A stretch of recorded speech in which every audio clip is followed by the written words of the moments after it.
Enjoy చేస్తే నాలాగా చేయాలరా.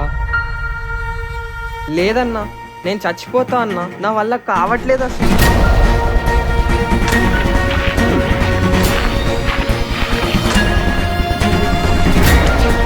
ఏంట్రా తమ్ముడు ఇలా ఉన్నావు? ఈ సెమిస్టర్లో 4 సబ్జెక్టులు పోయినాయి అన్న. తమ్ముడు, ఇలానే నా లైఫ్ని కూడా నేను వేస్ట్ చేశానురా. బట్ ఒక వ్యక్తి నా జీవితాన్ని మార్చేశాడు. ఆయనే యేసుక్రీస్తు. ఆయనను ఒకే ఒక్కసారి నా మనసులో తలుచుకొని నాకు సహాయం చేయమని అడిగాను. వీటిని మానేయడానికి జీసస్ హెల్ప్ చేస్తాడా అన్నా?